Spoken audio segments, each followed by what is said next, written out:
Good day, everybody, and welcome to episode 38 of my YouTube video series. And today we're going to talk about an interesting topic, which is about using short-term rentals to boost your rental yield in Malaysia property, right? Typically, in this case, you're going to refer to properties in Johor Bahru and Iskandar. It's a very popular model that people use to try and get higher than average return because short-term rental, definitely the return will be higher than long-term rental. There are pros and cons, of course, of using short-term rental, but generally most people, to try to maximize rental yield, they will go for short-term. And this is a solution that a lot of people do today. I'm going to go through with you how it works in general, what to expect, the pros and cons, how to do it if you want to do it, right? And I hope that would give you an idea how to make your property investment in Johor a little bit better. Okay, so as per usual, let's start this video with an introduction of myself. Director of Upfront Marketing. Ryan speaking in Iskandar, Malaysia. So my name is Ryan. Nama saya Ryan. 6,000 incoming supply in Johor. This is I am writing thank you for attending today's presentation on Iskandar, Malaysia. Okay, my name is Ryan Khoo. I am a property investor. I am a property agent both in Singapore and Malaysia. Yeah, you can be a property agent in both countries. Of course, I'm a Singapore PR. I'm also a Malaysian citizen. But I've been in Singapore since 2009, so I am quite familiar with both markets, Singapore and Malaysia, especially the integration and the pros and cons, the win-win situation between Malaysia and Singapore.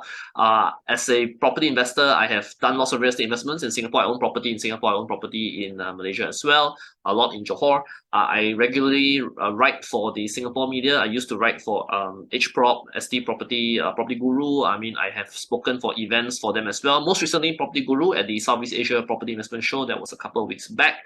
Yeah, I'm a regular feature. I wrote 2 books on Iskandar, Malaysia. So today, this YouTube channel is something that I do to help promote property investment, because I try to believe that property education can be free. It all depends on how much you want to spend to learn yourself, right? Of course, you can pay people to learn, but I try to do as much of this stuff as possible for free. So today, we're going to cover short-term rental yield, right? And there are a couple of things to understand about why you want to do short-term rental yield. Now, short-term rental yield basically means you're operating like a hotel, like using Airbnb, Booking.com, Agoda, this kind of stuff, right? So why? Number one is because I think for the past few years, ever since Airbnb became popular, right?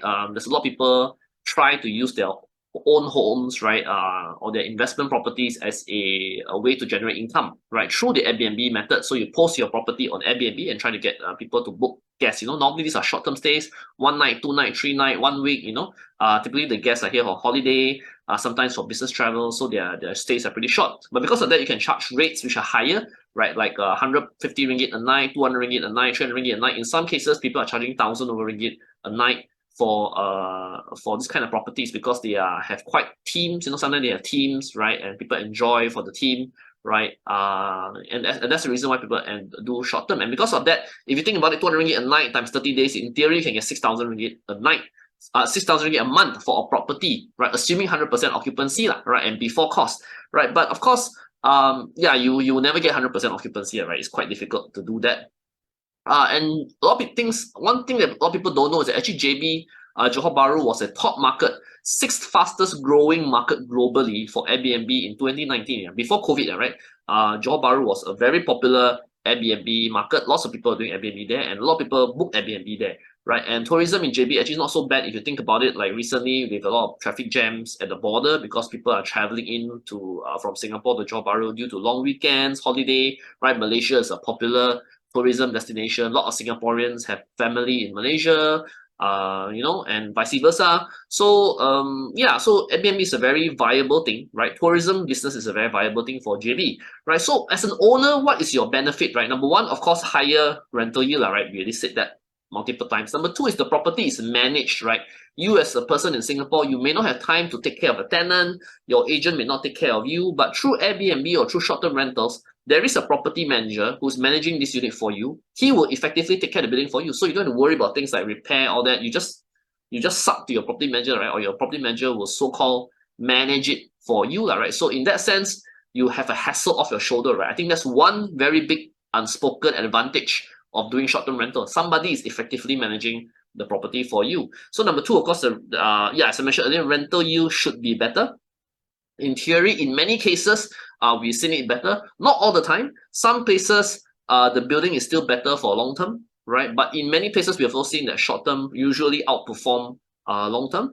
So number 3 is that, of course, as an owner, typically the arrangement is such that you can get some free stay in your unit. So like 1 year, they may give like, 7 days free, 10 days free, 14 days free. It all depends on the operator. But this allows you as an owner still a chance to stay in your property from time to time, especially if you look at it from an investment purpose, right? And a lot of it, they are run on a profit sharing model, right? Or revenue sharing model. So profit sharing typically is 70-30, right? So when we say profit means minus cost, then it's split 70-30. So 70 to the owner, 30 to the operator. Otherwise, it's revenue sharing 60-40, where we look at revenue 60, and then the operator get 40, but the operator will pay all the costs. So there's different models. We have also seen 80-20 as well. There's no right or wrong. Actually, if you ask me, it all ends up to be about the same, right? It all ends up to be about the same. Whether you're running 60-40 revenue or 70-30 profit sharing, right? The numbers come out to about the same. It's all about transparency and what is easier to read for both the owners, right, as well as the operators, right? So a lot of operators also practice what we call income pooling. So income pooling means if there are 10 units within this pool, right, 10 of you band together to work and to give your unit to be operated by one person, the income will be shared equally among the 10 units, right? Assuming all 10 units are the same size. So if all of them are 1 bedroom, right, all the 1 bedroom will share equal income. So this is to be fair, right? This is to prevent accusation of that overly wear and tear on one unit. One unit may not be used, one unit may not be used, so all that you may focus, some units could be better, maybe higher floor, better view, then too many income go to that particular unit, that is not fair to other owners. So that's why income pooling is practiced to be fair to all the owners within that pool. So typically how they do it is all the 1 bedroom is in one pool, all the 2 bedroom is in another pool, all the 3 bedroom is in another pool. So that's how it will work, right? So the income pooling is to ensure a fair distribution of the revenue, right? And to be fair to all owners, right? So that's how. So this is the benefits, right, of using short-term rental. So typically there's an upfront cost, right? When we say upfront cost, the reason is because of the furnishing, right? If you bought your unit or currently your unit is empty, right? No light, no fan, no curtain. Obviously, you cannot do any rental at all. Don't even mention short term, right? Long term also cannot, right? Because the unit has no curtain, no light, no fan. But even if curtain, light, or fan, the operator typically may require a certain furnishing standard, right, for people to stay. And this furnishing standard, it may be thematic. Some of it, like myself, we do run a Marvel superheroes team, right? So we have the units are like designed with Marvel superheroes, Superman wallpaper, not Superman, sorry, Superman is DC. You have the X-Men wallpaper. You may have Iron Man wallpaper, so things like that to make the unit a bit thematic, right? There's also other stuff in the furnishing, like for example, digital door lock, right? That's quite important, for short-term rentals. We cannot depend on the manual key. So these are the costs upfront to make the unit applicable for AirBNB usage. So the cost, it depends, right, on places today, right? Anywhere from the range I given in the slide here, right? This upfront cost, typically the owner will have to pay for it, right? Because it's a so-called capital investment, right? For this thing to start, right? And you will get something like in the photos here, right? Very almost like a hotel standard, right? Because this stuff will also include things like like a digital door lock, right? They will also include typically things like the energy saver. This is like the typical hotel, put a card inside, right? You take out the card, then the electricity will cut, right? This is to save power usage, right, in the property, right? Because electricity is often the biggest cost, running cost, right, for any property in Malaysia, right? And all these small items also typically included, things like a hair dryer, the pots and pans, clothes hangers, and electric iron, right? Water heater, microwave. All these are stuff typically included in the furnishing cost as well, right? But of course, the most important are the digital door lock, right?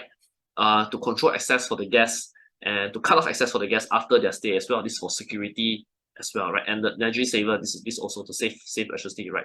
Other stuff that you will see in the furnishing, typically things include like bed sheet, right? Bed sheets, right? So this one typically we buy very good ones, right? I think a lot of operators, these are quite common. They will buy good one. They will not simply use low quality stuff because guests normally rate the sleeping condition on the bed very, very importantly. So, and you will buy normally quite a lot of sets, 3 to 4 sets because of laundry purposes. You cannot just buy one. right? Because you will change, there will be guests, and you have to put in spares. You will not have time to wash on the same day, right? So these are stuff that will be included in the furnishing cost, right? 3 to 4 sets per bed typically for bed sheets, right? Also same thing with towels, right? Again, we will buy multiple sets, right? Each operator normally will have a central store for the extras, right, to replace them except for the next guest coming in, right? And so so where you will see some of the costs in the list given to you, these are typical items where there will be multiple sets given rather than just one. Okay, so how do you start if you're interested to do short-term rentals? Number one is to find a good reputable operator. The problem in the market today is that there are many operators, right? Some operators are better than others. Some operators they have better customer service and they have better owner service, right, to manage owner expectations, right? So returns, I don't think there's any one operator that has supersized return compared to the rest, right? I think sometimes it's a balance. Too many units and then your income will drop. Not enough units, then you don't have enough income. So there's always this issue of what is a good number of units to manage, right? And so that's and the problem sometimes is that sometimes they are bad operators, right? Which give a problem as well, right? They either they're not transparent, you know, things like that. So this have been the problems that we faced in the past with Airbnb or short-term rental operators. So second is there will be a contract typically signed between the owner and the operator. This will include the terms and conditions of the revenue sharing, what is covered by the owner, what's covered by the operator, the cost, who pays for what kind of report expectations they should get from the operator, right, in terms of the information provided every month, right? And then there'll be a key handling process. So you hand over all the keys, there'll be a sign off for what I provide, keys, access cards, the furnishing process by the operator, and then there'll be a start of operations date. So typically they'll pick a date where you start, right? And as an owner, after that, you just sit back and you more or less get reports every month. Typically it's done monthly, right? A monthly payment, monthly report, right? Some operators pay quarterly. I think monthly is not a problem usually for most of them. So monthly payments in the report detailing the process, the performance, sorry, not the process, the performance of the preceding month. Okay, so that's how it works. So it's quite straightforward. I think the important thing is, like I said, to find an operator that you like, understand what's the furnishing upfront that you're paying for, right? And then and then basically just hand over and wait for the furnishing to be done, and then there's a start process.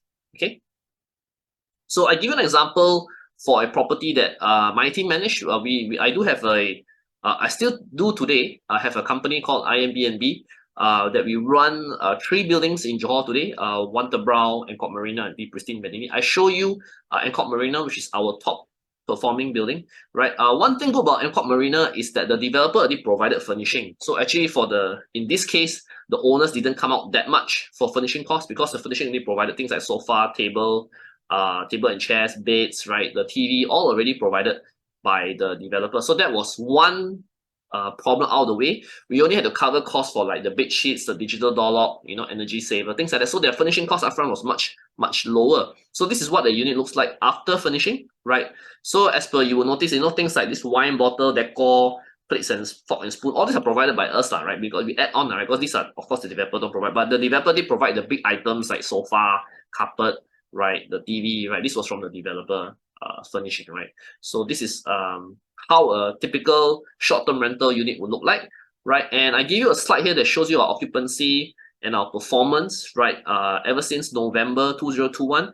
I used November because this was a few months before border opening between Singapore and Malaysia. Now, border opened in Malaysia in April 2022. But actually the news came out as early as February and March. So you can see from March onwards, you know, we start to see a general pickup in occupancy again, right? And actually, if you see last year, occupancy wasn't that bad. We were hovering around 50-60%. Low months around 50%. The good months was 60%, right? For Angkor Marina. So typical situation that you will see for Airbnb operations in Johor is that the weekends are full, right? And the weekdays is where the challenges are, right? How many weekdays you can fill up. There will be some business traveler here and there, but never enough to fill up your weekdays fully, right? So the challenge is that weekends, yes, Saturday, Sunday always okay. The problem is always the Fridays also you will get typically for the weekends, right? The problem is always then the Mondays to Thursdays, right? It's how to get that rate, that occupancy up over there. Okay. So if you look at the estimated returns using a 30% occupancy, this is roughly what you would get per month. So you will notice that 30% return, right, to 30% occupancy, right, actually today is not worth it to run short term. If you can only get a 30% occupancy, no point you do short term. You might as well try to go for long term because your owner revenue share only is below the long term rate. Because even Johor today, long term rental rates have gone up, right? Because of spillover from Singapore. Singapore rental so high, so Johor rental rate has also gone up. So at this number, right, 30% occupancy, no point you do short term. You might as well go long term, right? Now, if you look at 50%, you are roughly similar as long term rental rate, roughly, right? Roughly, in some cases lower, right? Like one bedder in RNF, right, you can hit 1,005 ringgit and above. So at 1,001, no point you do short term, right? But some owners may still do it because they want the hassle free, because someone manage, that I don't have to fund, I don't have to worry about tenant management, right? So some people may still do short term even at these numbers, right? Because short term, like I said, there's other benefits, right? Management especially, right? But at this rate, some buildings are probably still performing better at long term. Some buildings, this is about similar. This is about similar. So what you're trying to do is to try and achieve an occupancy of 60 plus, 70 plus %, right? This is where the money, you are in the money, you make more than long term. So today, an AirBNB operator need to hit 60, 70% occupancy, right, to make a return above the long-term average rent. So, and I think in today's case, in many months, they are able to, right, because of probably as a revenge or rebound spending in travel these past few months, right? Especially in Johor, we've seen occupancy rates improve a lot. As I said, even in Angkor Marina, we're able to hit 60% plus consistently, even in the low months, right? So this number, then you are better than long-term return, right? Plus the advantages of property management as well. So as you can see here, this is one option, right? I'm telling a lot of owners, right, how to get a better return plus the benefits of this. If there's a negative of short-term management, so of course, if you give the wrong operator may give you more problem than than you thought you might if you get a bad operator. Number two is if the return is lower than expected, then you probably should have gone to long-term rather than short-term, right? Number three is that, of course, you suspect that short-term may be higher wear and tear. This depends. I mean, there's no guarantee, but typically short-term properties always have a more wear and tear than long-term rentals, right? That's another problem, right? That's why you see hotels normally have every 5 years, every 7 years, they have to fit out again. They need to replace bed sheets, right? More repairs are needed because short-term property, there tends to be more wear and tear, right? That's the general negative for short-term properties. But like I said, in JB today, a lot of owners are looking at short-term because they want that extra return, extra percentage return from their properties today, right? So I hope that presentation gave you a bit of idea of how short-term rentals work in Johor Bahru today. If you're interested, do let me know. I mean, but like I said, I only manage 3 buildings, not every building I do.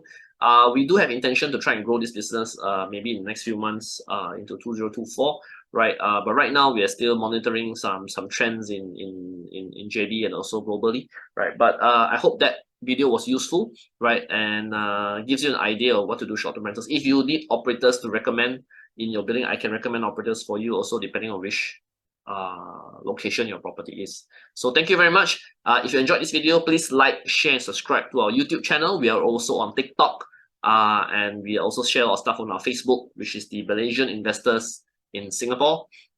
Thank you very much, and bye-bye.